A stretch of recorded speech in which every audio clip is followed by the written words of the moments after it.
Over the top? No, we had no over the top rules. We were totally reasonable, thoughtful parents who made solid decisions at every turn. In 1973, Harrison Ford and Paul Lamont did something to Ron Howard that haunts him today. They threw bottles at his car and locked him in a trailer, calling it Opie shaming. But that was just the beginning. For 50 years, Howard stayed quiet about the dark side of Hollywood. Now he's revealing everything. The accidents that nearly killed actors on his sets. The lawsuits that cost millions. The family secrets that almost tore his marriage apart. America's favorite director finally admits the truth about his painful journey. Ron Howard was born on March 1, 1954 in a small town called Duncan, Oklahoma. His dad, Rance, was trying to make it as an actor and writer. His mom, Jean, was also an actress. They didn't have much money. In fact, things were really tough. But in 1958, when Ron was just 4 years old, they packed everything they owned and moved to Hollywood. They were chasing a dream, hoping that both of them could get better acting jobs. It was risky. They had no guarantees. They ended up in a tiny home in Burbank trying to stay afloat while raising their little red-haired boy. The strange part was they lived close to a major studio. So, young Ron grew up seeing actors, cameras, and film sets almost every day. He didn't go to a normal preschool. Instead, he was taught on movie sets, watching everything and slowly becoming part of that world, even though no one had planned for it. That big move to California didn't just change where they lived, it quietly changed their whole future. On January 1, 1956, when Ron was just 18 months old, he appeared in a movie called Frontier Woman. It wasn't planned. His father needed a baby for one short scene and decided to use Ron. That tiny moment, just a baby crawling across a set, was the start of something huge. His parents were still struggling financially, especially because his dad had only just left the Air Force. By July 15, 1956, Ron was even performing live in a theater play. But even as he appeared more, his parents didn't want him to be treated like other child stars. They refused to sign any long-term contracts until he turned 5. That decision nearly destroyed them financially. In 1957, they were so broke that Rance thought about quitting acting and moving back to Oklahoma to be a farmer. But they stayed, barely hanging on, believing they were doing the right thing for their son. Starting in 1954, Ron's parents made one rule very clear. No full-time acting until he was at least 5. That meant turning down big offers in 1957 and 1958, even when they couldn't afford rent. They had to pawn things just to keep going. By the end of 1958, they were seriously thinking about leaving Hollywood, but they didn't. In 1959, Ron turned 5 and things slowly started changing. That year he was cast in a movie called The Journey. And for the first time, his name appeared in the credits, but it wasn't all happy. On set, other crew members made fun of his red hair and freckles. They called him names like freckle-faced freak. It broke his heart. His dad, who was also working in the set, got into an argument with one of the crew and almost lost his job. The job only paid $12,500, but it meant everything to them. That same year, his younger brother, Clint, was born on April 20th. Money was still tight. Their debt reached the modern-day value of about $5,000, but his parents stayed firm on protecting Ron. They kept him in public school. They let him be a kid as much as they could, even as the pressure grew. Then in 1960, something huge happened. Ron landed the role of Opie Taylor in the Andy Griffith Show. He was just 6 years old. The casting process was long and hard. More than 300 kids auditioned, but Ron's natural charm stood out. The show began airing on October 3, 1960, and it became a hit. It ran for 249 episodes, and Ron was in 243 of them. At the start, he was paid $300 per episode. By the time the show ended in 1968, he was making $1,000 an episode. But with that success came a lot of pressure. He was still only a child, yet he had to memorize lines, show up on time, and perform perfectly. There was no live audience, so every joke and scene had to be delivered with exact timing. It wasn't easy, but hell learned fast. The show felt like it took place in a simpler time, and Ron's character made people feel safe and warm. That's why viewers loved him. But behind the scenes, he was growing up fast. Ron and Andy Griffith, the star of the show, became very close. Andy was more than just a co-star. He acted like a mentor. He would explain scenes to Ron and tell him stories between takes. Their bond started when Ron was just 6, and it grew stronger over time. But things weren't always calm. Andy struggled with drinking, and sometimes Ron saw him get into angry arguments on set. It was scary. In one case, Andy read a bad review out loud and became upset in front of everyone. Despite all this, he was still kind to Ron, helping him with emotional scenes and treating him with respect. Years later, in 1997, Andy even visited Ron on a movie set in Queens. They didn't find out until after Andy died in 2012 that they were actually distant cousins. It was a shocking and sweet discovery that made their long bond feel even more special. In 1962, during a scene on a lake, 8-year-old Ron nearly drowned. They were filming a fishing scene on a small boat when something went wrong. The boat tipped and Ron fell into the water. Andy Griffith saw it happen and jumped in without a second thought. He pulled Ron out. The producers didn't want anyone to know because it could damage the show's reputation, so it stayed quiet. But Ron never forgot it. There were no safety rules back then. Kids could work long hours, and accidents weren't uncommon. That near drowning left a mark on Ron. And years later, when he started directing films, he made sure every set had safety plans in place. By 1968, when the Andy Griffith Show ended, Ron was 14. But instead of getting more roles, he got rejected. Over 50 auditions in 1968 and 1969 went nowhere. Everyone still saw him as Opie. He felt trapped. He told his parents he wanted to quit.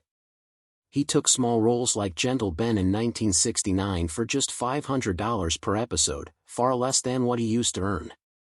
In 1970, he lost the lead in The Wild Country. Things kept getting worse. He joined the Smith family in 1971, earning $8,000 for 39 episodes. But the show flopped. All this rejection gave him anxiety, which he hid from others. At the same time, he was playing basketball in high school, averaging 12 points per game. In 1972, he tried to live a normal teen life, but inside he felt stuck. In 1973, things changed again. Ron was 19 and got cast in American Graffiti. It was directed by George Lucas. Filming started in June in California. On the outside, it looked exciting, but behind the scenes, things were rough. Co-stars Harrison Ford and Paul Lammett bullied him. On July 15, they threw beer bottles near his car and yelled at him to dance, "Opie, dance." They locked him in a trailer on July 20, making him miss rehearsals. They even spiked his drinks. All of it was because he had been a child star, and they didn't respect that. Ron stayed quiet. He later called it his only moment of Opie shaming. Despite everything, he made Ithro and earned $10,000. Years later, Ford apologized. But the pain stuck with him. Back in 1970, Ron had met Cheryl Alley in high school. Their first date was on November 1, and by December, a rumor spread that Cheryl was pregnant. They were just 16. The gossip exploded. In January 1971, Ron denied it in the school newspaper. In February, tabloids picked it up. He lost a TV guest role worth $2,000 because of it.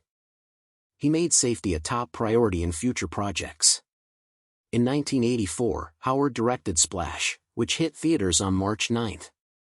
It cost $11 million to make and earned $69.8 million. It made Tom Hanks a star. But behind the scenes, things got messy. Hanks had tantrums, especially over script changes. On July 15, 1983, during filming in New York, Hanks got into a screaming match with crew. Howard had to step in to stop a fight. Studios nearly canceled the film, but Disney saved it using their new Touchstone label. In 1985, during Cocoon filming in Florida, Howard received a death threat from an angry extra named Harold Jenkins. On February 12, Jenkins, who had been fired, sent letters threatening violence. He felt the film mocked the elderly. Fox had to hire 24-hour security for $150,000. The script was softened and release was delayed until June 21. The film still made $85 million and won Oscars for Donamesh in visual effects. In 1988, Willow came out on May 20. George Lucas had come up with the idea in 1972 and Howard directed it with a $35 million budget. It made $137.6 million globally, but still lost $20 million due to massive marketing and lukewarm reviews. Lucas and Howard clashed constantly. In June 1987, they argued over $5 million in cuts. Howard nearly quit. Home video later helped it break even. In 1989, Howard released Parenthood on August 2. It was inspired by a chaotic trip to Australia with his 4-year-old daughter, who threw up sushi on him mid-flight. The film cost $20 million and made $126 million. But in May 1989, writer Elena Vasquez sued Howard, claiming he stole her script. He paid $500,000 to settle in June. The case almost stopped the film's release. In 1991, Howard directed Backdraft, a firefighter drama. On July 23, 1990, a stunt went wrong. A massive fire broke out, burning Kurt Russell's hand and face. An OSHA investigation found serious safety violations. 3 other crew members were also burned. Howard later said they never knew when the fire would turn on them. Still, the movie earned $152 million and got an Oscar nomination for visual effects. In 1995, Apollo 13 came out on June 30. It made $355 million worldwide, but filming was rough. Tom Hanks demanded accuracy down to exact NASA transcripts. On October 12, 1994, he insisted on script rewrites. By October 15, the entire production shut down, costing $2 million. Howard threatened to quit on October 18. NASA staff had to mediate. The film later won Oscars for editing and sound and won 996 in 1996. Ransom came out on November 8, making $309 million. But while filming in early 1996, Howard received chilling threats that mirrored the movie. On February 14, someone sent letters threatening his kids. The FBI involved, tapped phones, and shady cars were found near his house. The family had to relocate on March 5. No arrests were made, but the suspects fled California in April. Howard later said this made the movie his most personal work. In 2000, The Grinch came out on November 17, starring Jim Carrey. It made $345 million, but the filming was brutal. Carrey had to sit through 2.5 hours of makeup every day. On March 22, he snapped. He got into a fight with Howard and even shoved him. Filming stopped for a day. Carrey later promised better behavior by April. It paid off when the film won an Oscar for makeup in 2001. In 2001, Howard released A Beautiful Mind on December 21. It told the story of John Nash and his battle with schizophrenia. It made $313 million and won Best Picture and Best Director at the Oscars on March 24, 2002. But the set was tense. Russell Crowe had violent outbursts. He once threw a phone at a hotel clerk on June 10. On April 15, Howard even fired him. But just 2 days later, he hired him back to avoid losing $500,000 a day. Jennifer Connelly, who played Nash's wife, said Howard held everything together through the chaos. In 2006, Ron Howard's movie The Da Vinci Code caused an uproar all over the world. Religious groups were furious, especially the Catholic Church. The story suggested Jesus married Magdalene and had a child, which was supposedly covered up by a group called Opus Dei. This made people protest in many countries. In India, Christian groups demanded it be banned. In the Philippines, it was rated for adults only. Ron Howard even got death threats and had to hire bodyguards after a bomb scare hit the Cannes premiere on May 17. Critics booed and laughed during the screening. On February 14, Opus Dei begged Sony to add a fiction disclaimer, calling the movie a twisted image of the Church. U.S. Catholic bishops launched a website called JesusDecoded.com and labeled the film morally offensive. Even with all the controversy, it made $760 million around the world. But Howard admitted later that the constant anger around it felt frustrating. In Italy, both Howard and writer Dan Brown nearly got arrested for filming without permits. The Vatican called it anti-Catholic and told people not to watch it, which ironically made more people curious. In 2017, things got messy during the making of Solo, a Star Wars story. The original directors, Phil Lord and Chris Miller, were fired in June due to creative clashes with Lucasfilm. Ron Howard was brought in to save the project. He ended up shooting about 70% of the film between late June and mid-October to meet a tight May 2018 deadline. This pushed the budget to $275 million. Leaks claimed Howard ruined the movie by cutting out the fun, risky style and replacing it with a more classic Star Wars feel. There were even lawsuits. Some actors like Alden Ehrenreich needed help to get into character. Release got delayed. Lord and Miller decided not to take director credit and accepted executive producer titles instead. Fans weren't happy and even started petitions against Howard. Some insiders said he ignored the earlier footage which caused fights on set. The film still earned $393 million, but it was far below expectations. People argued over whether Howard played it too safe. In 2009, Angels and Demons brought Ron Howard more trouble. The movie painted the Catholic Church as the enemy with a wild story about the Illuminati and antimatter threatening Rome. On May 3 RD, Howard said the Vatican secretly blocked him from filming inside churches, which forced his team to build fake versions. He believed this hidden boycott cost him $50 million in earnings, even though the Vatican's paper later called the movie harmless. They had first refused to support it. Archbishop Velasio de Palis warned in April that protesting might just make things worse, like what happened with the Da Vinci Code. Another Catholic leader, William Dona, told people not to boycott, but to spread the truth instead. Some churches even denied filming access because the story included murders. The movie still made $485 million, and Tom Hanks said it was meant to spark curiosity, not anger. Unlike the earlier film, the Vatican mostly stayed quiet.